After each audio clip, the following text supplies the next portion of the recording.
성경에 보면 사사라고 하는 직분은 이렇게 제사장의 직분처럼 세습되는 게 아닙니다. 하나님이 필요할 때 사사를 찍어서 너 해라 해서 사사가 세워지는 거지, 아버지가 사사였다고 아들이 사사가 되고 그렇게 세습되는 게 아니에요. 사사기를 읽어보면 그런 경우가 딱 한 번 있었는데, 그것도 스스로 자처해서 자기가 아버지의 뒤를 이어서 사사가 되겠다 했던 일이 있었죠. 기드온의 아들 아비멜렉이 내가 아버지를 이어서 사사하겠다 이렇게 나섰다가 또 사고를 치죠. 합법적인 승계도 아니었어요. 원래 사사라는 직분은 하나님께서 이렇게 선택해서 맡기는 일이기 때문에 사무엘이 아들들에게 사사의 역할을 맡겼다라고 하는 것은 자신이 사사 역할을 감당할 때 자신을 돕도록 보조적인 역할을 하도록 한 것이지, 내가 이제 사사였으니까 내 아들들이 당연히 그 사사직을 맡을 수 있다 그렇게 해서 맡긴 것은 아닌 것을 우리가 알아야 합니다. 그런데 성경에 그 아들들을 이스라엘의 사사로 삼았는데 문제가 생겼습니다. 그 아들들이 자기 아버지의 행위를 따르지 않았다. 아버지처럼 사사 역할을 하지 않고 곁길로 간 겁니다. 아버지처럼 하지 않고 지멋대로 한 거예요. 그래서 이익을 따라서 뇌물을 받고 판결을 굽게 했다. 자기들은 정식 사사도 아니면서 젊으니까 아버지의 뒷배를 믿고 백성들에게 사사로서의 판결을 내릴 때 이익을 따라서 돈을 받고 잘못된 일인데도 괜찮다고 그러고 괜찮은 일인데도 잘못됐다고 그러고 이렇게 뇌물 받고 부정적인 방법으로 자신의 직무를, 아버지에게 위임받은 직무를 그렇게 했던 거예요. 이건 사무엘에게 아주 큰 근심거리가 됐습니다. 그들의 이름을 보면 첫째 아들이 요엘인데요. 요엘이라고 하는 이름은 여호와는 하나님이시다. 둘째는 아비야, 여호와는 아버지다라는 뜻으로 사무엘이 아들들의 이름을 참 신앙적으로 잘 지었지만 아들들은 그 이름에 걸맞게 살지 않았어요. 그래서 아버지가 행했던 행위를 따르지 않고, 아버지는 어떻게 했다는 거예요? 뇌물을 받거나 판결을 굽게 하는 일을 한 적이 없죠. 그렇게 한 적이 없는데 그렇게 하지 않고 아주 정직하게 올바르게 그렇게 했습니다. 그래서 어떤 학자들은 이 부분을 이렇게 봅니다. 사무엘이 정말 곧고 올바르게 사사직을 감당하다 보니까 가난했을 것이다. 그러다 보니까 자식들이 어려서부터 아버지가 사사하는 모습을 보면서 너무 속이 상한 거예요. 너무 힘들게 사니까. 그리고 성경에 사무엘의 부인 이야기가 단 한 단어도 나오질 않아요. 딱히 뭐 할 얘기가 없었던 모양인데, 그 어머니 한나는 그렇게 훌륭한 엄마였는데 사무엘이 아기 때부터 엘리 제사장 밑에서 교육을 받으면서 자랐지만 사실 본받을 만한 게 하나도 없었단 말이에요. 그래서 사무엘은 그냥 하나님만 바라보고 고지고대로 가정을 잘 이루어서 자녀들을 돌보고 하는 부분들을 어려서부터 보질 못했기 때문에 오로지 사사 역할만 열심히 한 거예요. 열심히. 하루가 멀다 하고 전국을 이렇게 순회하면서 하나님 말씀 전하고 백성들을 이끄는 일만 전념하다 보니까 가정일에 대해서 이렇게 충분한 이렇게 돌봄이 되지 못한 것 때문에 아들들이 삐뚤어졌을 것이다. 이렇게 보는 학자들도 있어요. 사무엘이 이렇게 늘 가난했고 청빈했기 때문에 자녀들이 그것에 대해서 불만을 품고 있었는데, 그걸 오히려 영광스럽게 생각하거나 존경하는 마음보다는 우리는 아버지처럼 안 살아, 그의 행위를 따르지 않았다. 그래서 자신들에게 주어진 그 판관 사사의 역할을 이용해서 막 돈을 받고 판관으로서는 해서는 안 되는 가장 중요한 일을, 가장 핵심적인 일을 그렇게 부정적인 방법으로 망쳐버린 거죠. 근데 이게 엘리 제사장의 아들들하고 비교해 보면 비슷하다고 할 수 있으나 좀 달라요. 엘리 제사장 같은 경우는 하나님께 제사 드리는 일을, 엘리 제사장이 하는 그 일을 본인들도 엘리 제사장도 엉터리로 했지만 그 아들들이 제사에 대해서 하나님께서 기뻐 받으셔야 될 제사를 아주 망쳐버렸기 때문에 엘리 제사장의 아들들은 그야말로 하나님께 대한 엄청난 범죄를 지은 거예요. 아주 용서받지 못할 죄를 지었는데 거기에 나아가서 아버지 엘리가 그걸 제지하지 않았다는 거. 그냥 엘리나 자녀들이나 똑같았던 거예요. 근데 이 경우는 좀 다르죠. 그건 하나님께 대한 것이라기보다는 백성들의 삶의 문제들을 처리함에 있어서 좀 돈을 받고 뇌물을 받고 판결을 굽게 했다라고 하는 것이죠. 그러니까 엘리 제사장의 아들들과는 좀 다르긴 하지만 엘리와 또 다른 점이 있다면 엘리와 엘리 제사장, 엘리의 자녀들은 같은 사람들이라고 했다면 사무엘은 그렇지 않았다는 거예요. 그래서 사무엘상 12장 3절로 뒤로 확 넘어가면요. 사무엘이 유언 설교를 해요. 마지막 문란하면서 설교를 할 때 그 부분을 얘기를 합니다.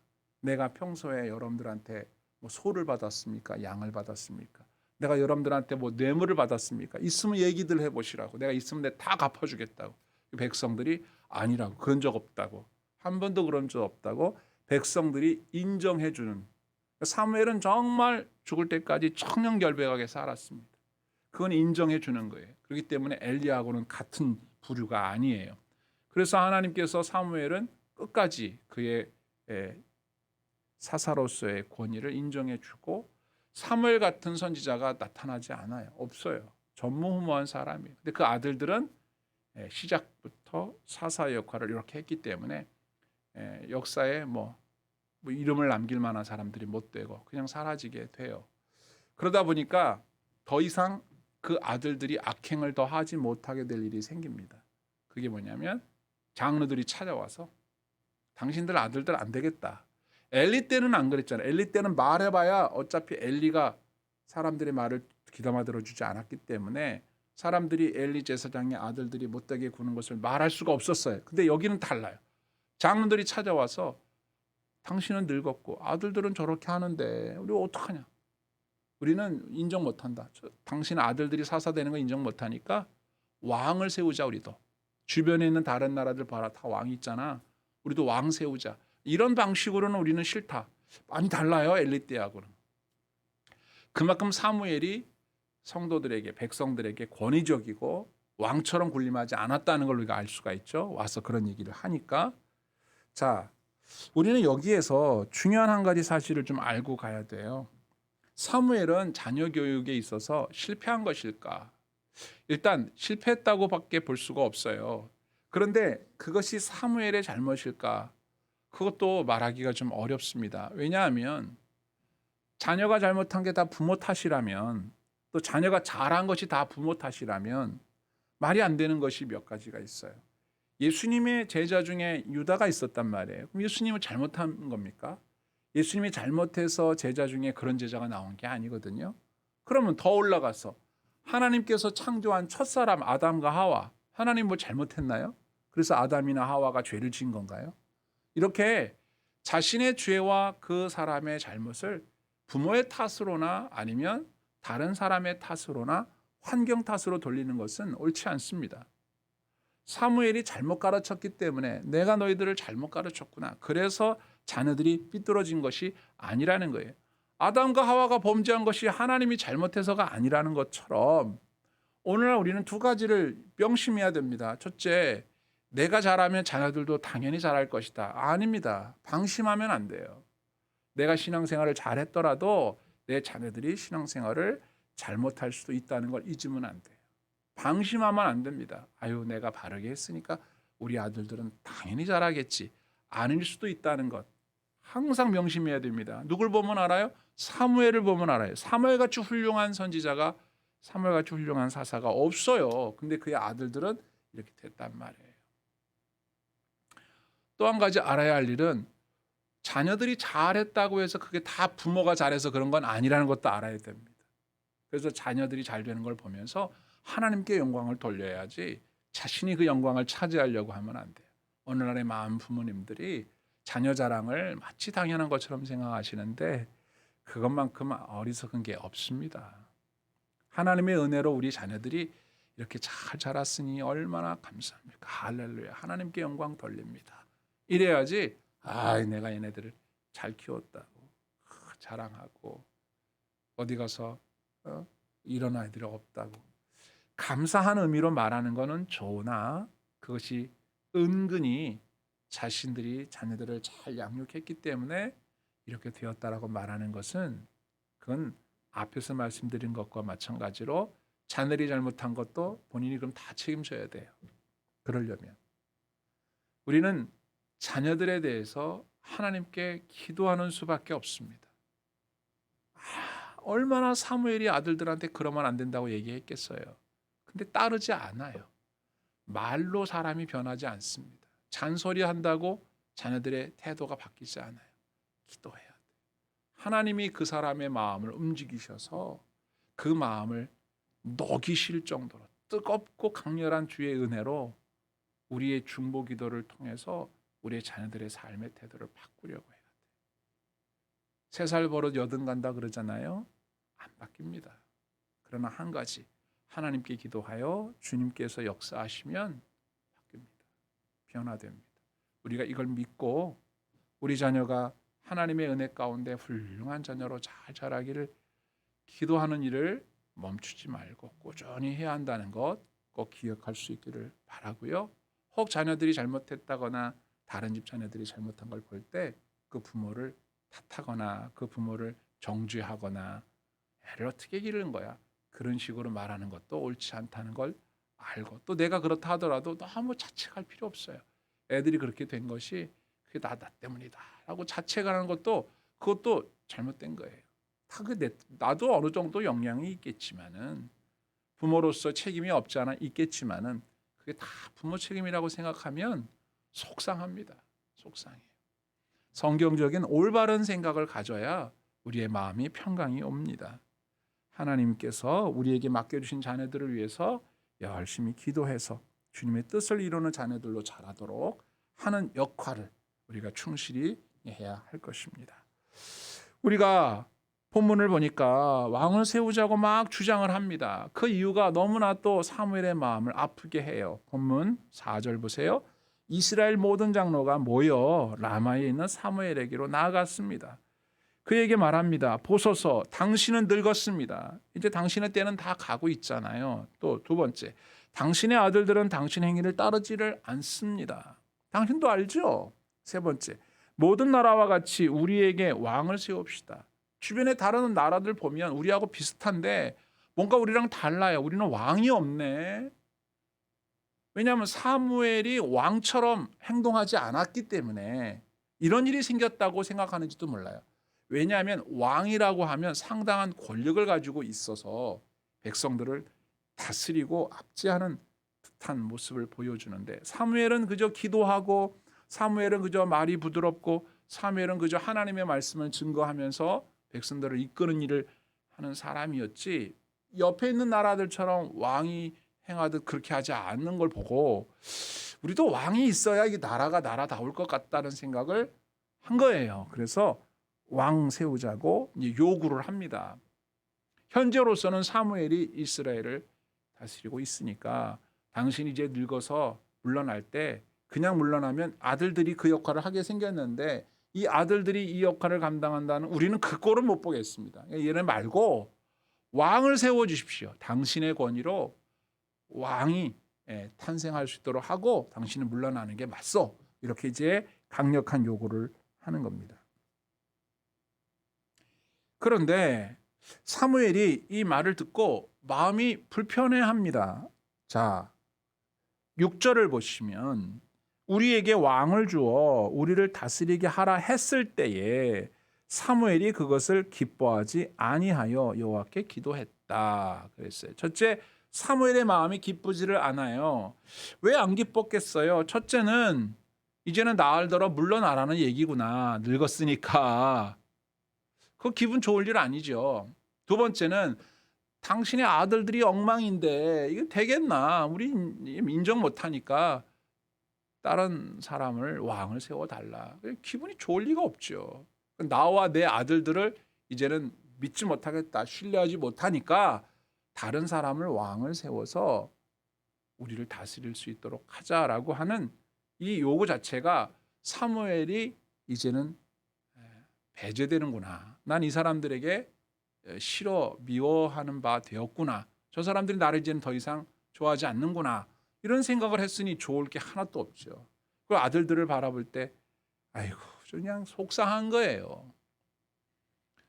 그런데 사무엘이 속상한 건 그보다 더 중요한 이유가 있는데 그건 바로 본래 하나님께서 원하시는 때가 되면 왕을 세워서 하나님을 참된 왕으로 섬기는 그야말로 신정 정치를 할 왕을 세우실 때가 이제 앞으로 올 텐데 백성들이 왕을 요구하는 딱 타이밍이 요구하는 이유나 배경이 왕을 요구하게 된 배경 자체가 자신과 아들들 때문이니까 너무 속상한 거예요. 언젠가 왕을 세우기는 해야겠지만 이 언젠가라는 말은요 이미 하나님께서 모세에게 신명기 17장에 가보면 하나님께서 모세에게 말씀하시기를 한참 오래전 일이죠.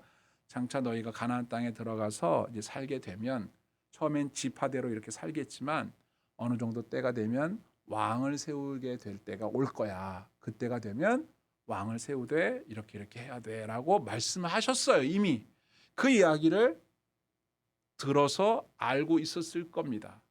그런데 그때에 왕을 세우게 되더라도 하나님께서 명하시는 때가 되면 이제 누구누구를 기름 부어 왕을 세워라 이렇게 하실 때가 올 텐데 이 요구가 하나님께로부터 시작된 게 아니라 사람들의 요구를 통해서 시작되었을 뿐만 아니라 그 동기가 자신이 늙었고 자식들이 엉망이라는 것 때문에 세운다는 것 자체가 너무 막 속이 상한 거예요. 하나님보다 앞서가려고 하는 백성들을 보는 것도 속상한데 네가 잘했으면 이런 말 했겠냐 백성들이? 네 자식들이 잘했으면 장로들이 이런 말 했겠어? 하는 생각을 떨쳐버릴 수가 없으니까 사무엘이 너무 마음이 상한 거예요. 그래서 그래 때가 됐는지도 모르니까 하나님께 말씀이나 드려보자. 자기는 싫지만 하나님 장로들이 왕 세우자는데요. 어떻게 하죠? 하고 말씀을 드린 거예요. 사무엘이 참 겸손하고 사무엘이 자기 자신을 하나님의 대리자로 여겼다는 점에서도 이 본문을 보면 알게 되는 것이 쓸데없는 소리 하지 말아라. 하나님 말씀하신 적 없는데 무슨 왕이냐. 저리 썩 꺼져. 이렇게 못해요. 이분은 자기 마음대로 이스라엘 백성들을 다스리거나 자기의 권위가 곧 왕처럼 그런 권위를 갖고 있다는 생각하는 사람이 아니기 때문에 바로 하나님께 여쭤보는 거예요. 이게 훌륭한 거죠. 그래서 하나님께 여쭤봤더니 하나님께서 대답을 해주셨는데 대답이 이렇습니다. 이게 중요해요. 7절 여호와께서 사무엘에게 이르시되 백성이 내게 한 말을 다 들으라. 이는 그들이 너를 버림이 아니요 나를 버려 자기들의 왕이 되지 못하게 함이니라 그랬습니다. 그러니까 너를 버려 너를 미워해서 너 대신 다른 사람을 왕을 세워달라 그런 의미 같이 느껴지지만 사실은 그게 아니라 나를 버리는 것이다. 하나님이 이스라엘 백성들을 향한 이 불쾌한 심정을 그대로 드러내시는 거예요. 네 문제가 아니라 나 때문이야. 즉 이스라엘 백성들이 너를 신뢰하지 못해서가 아니라 나를 신뢰하지 못하니까 나 빼고 다른 왕을 원하는 거야. 다 하나님이 정말 속이 상하셨는지 8절에 이런 얘기하세요.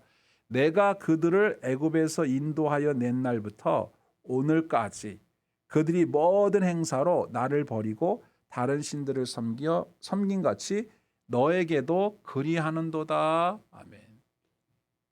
이거 보세요. 하나님이 이렇게 얘기하십니다. 야, 애굽에서 나올 때부터 지금까지 얘네들은 모든 행사 무슨 일이든지 다 이딴 식이었어.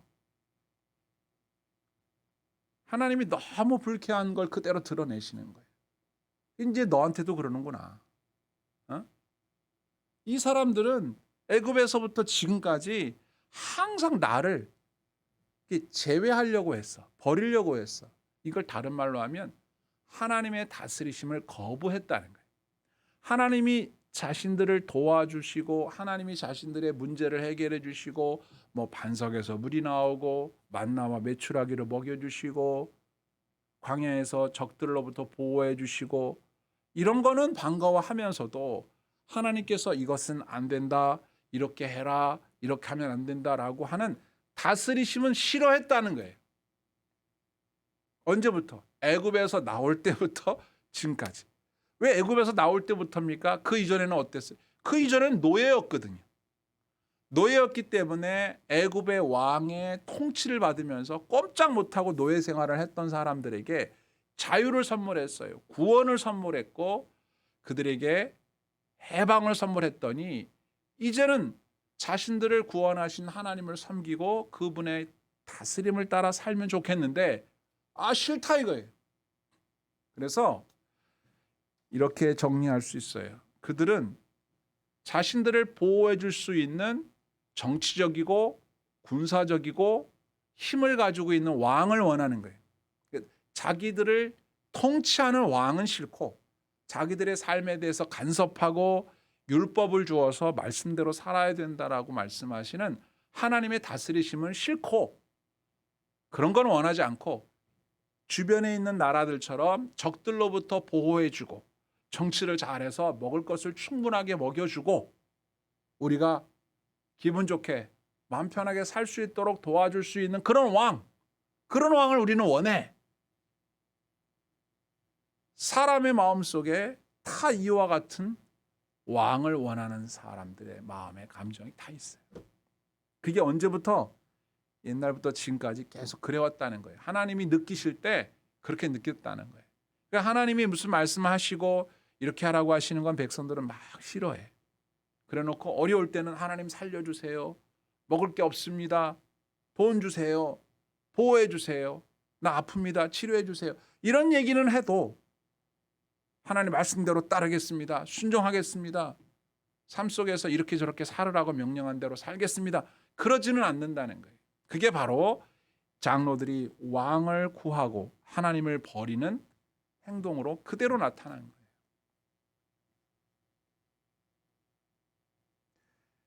하나님의 왕권을 인정하지 않는 것은 곧 다른 말로 우상을 섬기는 것과 같습니다. 하나님이 세우신 사무엘을 배제하고 다른 왕을 원하는 것은 하나님께서 사무엘을 통해서 일하시는 이 신정 정치를 거부하고 인간이 인간의 생각대로 인간을 보호하는 인간의 힘으로서 나라를 지탱하는 그런 나라를 원하는 거예요.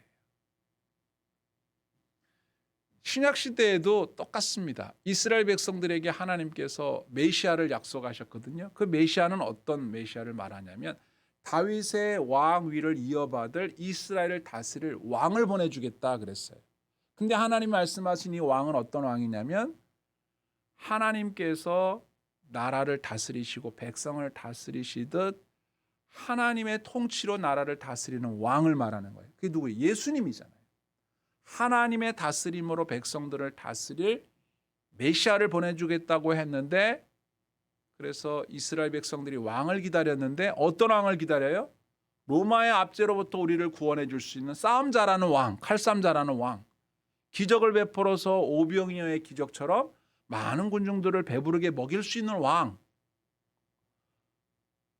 그런 왕을 원했던 거예요. 그리고 제사장이나 서기관들처럼 종교적인 압제로부터 백성들이 신음하고 있는 것을 완전히 해방해 줄 수 있는 왕, 그런 왕을 원했지 하나님의 마음을 하나님의 뜻을 헤아리고 그 뜻대로 순종하며 살아서 하나님의 뜻을 이루고자 생각했던 왕, 메시아를 기다린 건 아니었단 말이에요. 그러니까 예수님이 막상 와서 이 땅에서 하시는 행동을 보고 사람들은 메시아인 줄 알았어요. 바리새인들을 혼내주고 세례 요한처럼 막 이렇게 힘차게 나올 때 오병이의 기적 보여주고 이럴 때 와, 우리가 원하는 왕이 왔다 생각했던 거예요. 근데 예수님이 십자가에 죽을 거라고 그러고 용서해야 된다고 그러고 섬겨야 된다고 이렇게 얘기하니까 이건 아니구나. 그래서 자기들이 생각하는 왕에 미치지 못한다고 생각을 한 거예요. 그리고 자신이 하나님께서 보내신 하나님의 아들이라고 얘기하자 신성을 못 오겠다. 그래서 예수님을 결국 십자가에 못 박아 죽게 했다는 거예요. 가장 큰 실망을 하고 떠난 제자가 유다 아닙니까? 뭐야 이거? 내가 생각했던 그런 분이 아니었네? 떠나버린 거예요. 다른 제자들도 실망해서 예수님이 십자가에 붙잡혀 못 박히기 위해서 붙잡혀 갈 때 다 도망가고 아무도 남아있는 사람이 없었단 말이에요. 심지어 베드로마저도 자신이 똑같이 붙잡혀 갈까 봐 예수님 모른다고 부인했다는 거죠. 우리가 지금 대강절을 보내고 있는데요. 이번 주일날 돌아오는 대강절 네 번째 주일에도 이와 비슷한 말씀이 또 증거되기 위해서 지금 준비하고 있지만은 오늘 본문이 또 그런 내용이라서 겹치는 부분이 있습니다만은 오늘도 그 명제를 마음속에 하나 새겨야 돼요. 우리는요, 예수님을 생각할 때나 하나님을 생각할 때 우리를 위해서 구원해 주는 구원자로서의 하나님, 구원자로서의 예수님을 반가워해요. 우리를 죄에서 구원해 주시고 죽음에서 구원해 주시고 질병에서 구원해 주시고 가난에서 구원해 주시고 불행에서 구원해 주시고 염려와 두려움과 공포로부터 구원해 주시는 구원자 하나님은 환영합니다. 그러나 우리를 다스리시는 왕으로서의 주님, 왕으로서 주인으로서의 주님, 왕으로서의 예수님을 환영하지 않습니다. 예수님이 땅에 태어나셨을 때 천사들이 뭐라고 노래했어요? 왕이 나셨도다. 이스라엘의 왕이 나셨도다. 그렇게 노래했단 말이에요. 근데 사람들의 마음속엔 아직도 예수님이 오시지 않은 거예요. 누구만 우리를 죄에서 어려운 문제로부터 우리의 삶의 고통으로부터 건져주실 분만 기다렸어요. 그런 분만 원하는 거예요. 그래서 교회를 다니든 안 다니든 믿지 않든 믿든 다른 종교를 가진 사람들도 예수님이 아기의 모습으로 오신 것을 다 환영합니다. 싫어하는 사람 한 명도 없어요. 온 세상 죄를 사하려고 예수가 오셨다. 그 죄를 예수가 다 뒤집어 썼다. 하나도 부담되지 않아요. 알고 봤더니 행운이야. 왜냐하면 우리가 바라지도 않았고 아무런 대가도 지불하지 않았는데 예수가 십자가에서 죽음으로 우리의 죄를 대신해서 죽음으로 문제를 해결해 줬단다. 믿으면 된단다. 얼마나 좋아요. 그래서 마음 편하게 교회에 옵니다. 마음 편하게 크리스마스를 축하합니다. 마음 편하게 신앙을 가져요. 근데 신앙생활을 하다 보니까 성경을 읽어보다 보니까 이렇게 하지 말아라, 저렇게 하지 말아라, 이렇게 해라, 저렇게 해라 이렇게 말씀한단 말이에요. 그런데 그 말씀대로 살기가 어렵다는 것도 알게 됩니다. 그러면 어떻게 결론을 내려요? 이렇게 살아라 저렇게 살아라고 하는 말씀을 듣고는 쉽지가 않아요. 내 마음속에 그분을 왕으로 모셨다면 내가 그분의 백성이라면 그분의 말씀을 따라야죠. 따르는 건 싫어요. 그래서 축복해 주세요. 부자 되게 해주세요. 건강하게 해주세요. 우리 아들 좋은 대학 가게 해주세요. 합격하게 해주세요.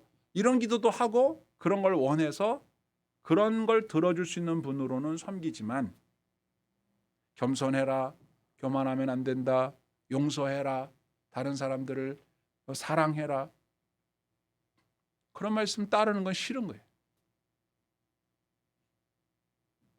심지어는 사무엘에게 대하듯 똑같습니다. 목회자를 대하는 것도 비슷해요.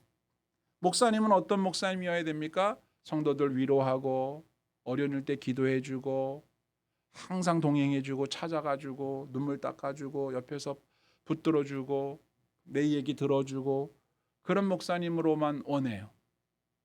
목사로부터 권면 듣는 거 싫어합니다. 집사님 그렇게 하면 안 됩니다. 신앙생활 그렇게 하는 거 아니에요. 그렇게 자꾸 빠지면 안 됩니다. 기도 그렇게 하는 거 아니에요. 성경에 이렇게 돼 있습니다. 이렇게 사셔야 됩니다. 그런 말을 듣고 싶어 하지 않습니다. 간섭하지 마세요, 목사님. 내가 알아서 살게요. 신방 원하지 않습니다. 상담, 자신이 원하는 문제를 물어보기 위해서는 상담하지만 하나님께서는 나에게 뭐라고 말씀하시는지 듣고 싶습니다. 하나님이 나에게 뭐라고 말씀하시는지 가르쳐 주십시오. 그런 말 듣고 싶어 하지 않습니다. 똑같은 거예요. 오늘 본문의 내용과 똑같아요.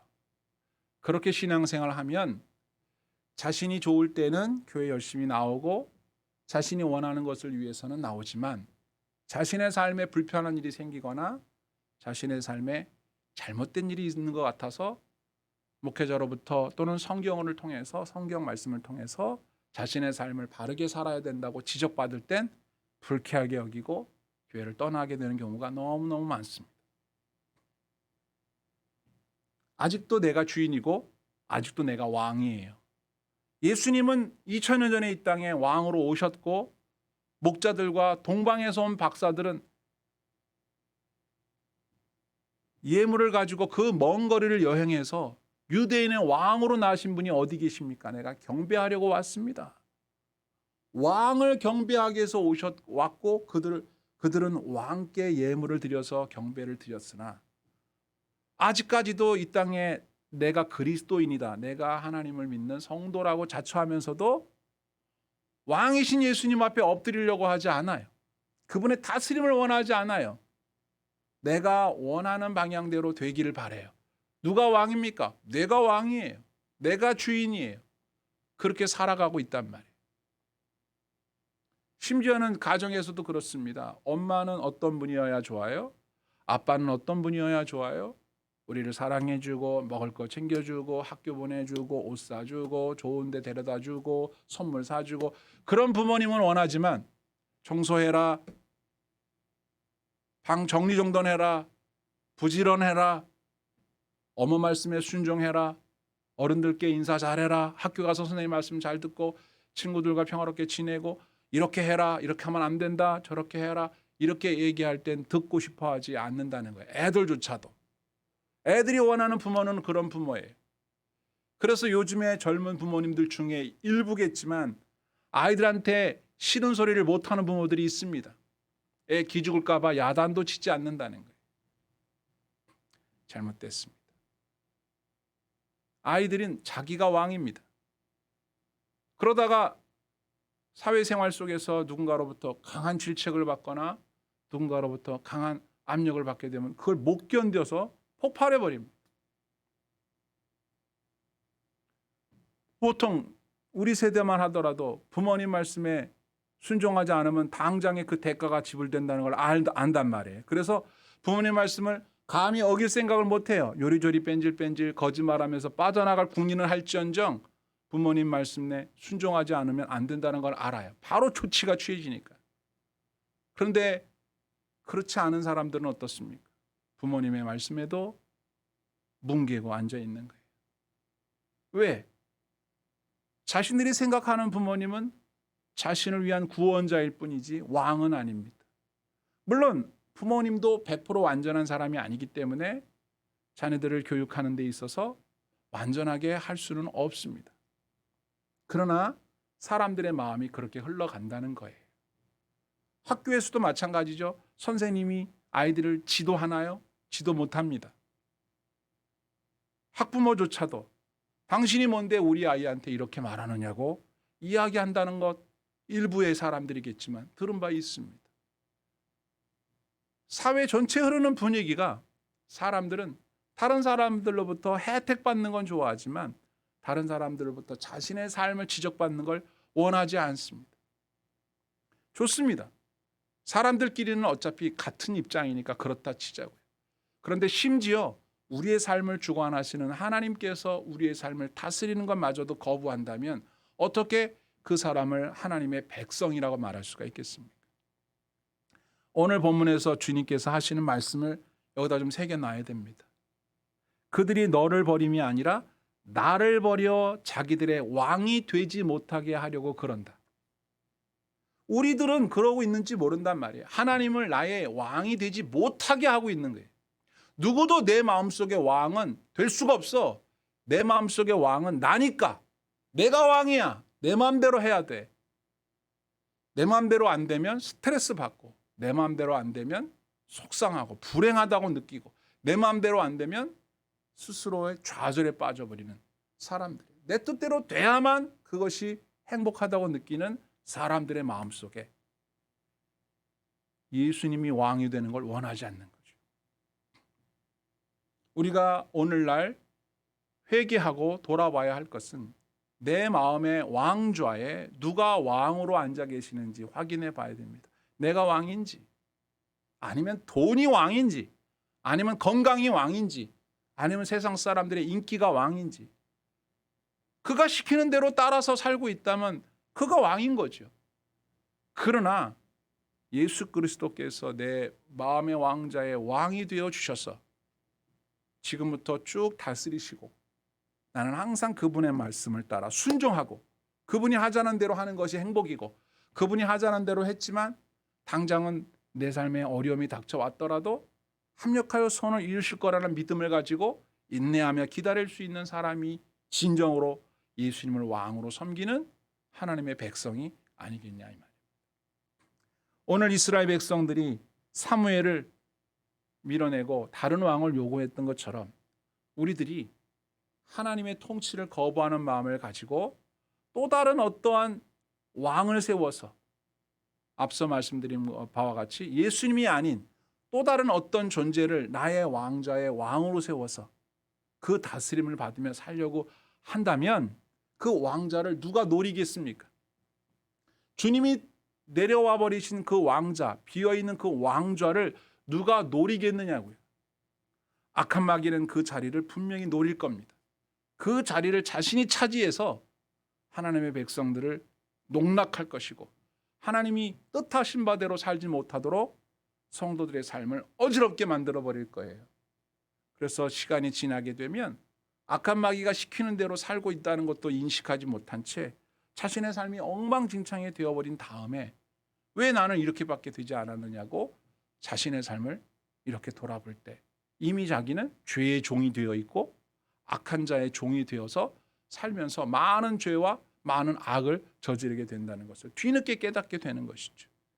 우리는 우리의 삶을 다스릴 수 없어요. 하나님이 사람을 창조할 때 하나님의 다스림을 받도록 우리를 창조하셨기 때문에 그 자리를 하나님께 돌려드려야 됩니다. 주님, 나를 다스려 주십시오. 나의 왕이 되어 주십시오. 하나님, 나를 다스려 주십시오. 라고 고백할 때 우리의 삶이 비로소 올바른 정도를 걸어가게 된다는 것이죠.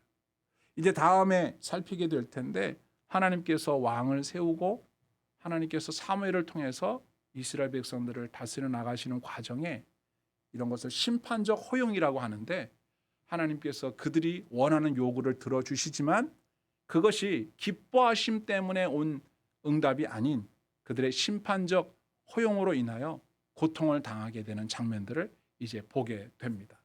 그 부분을 다음 주에 살피기로 하겠습니다.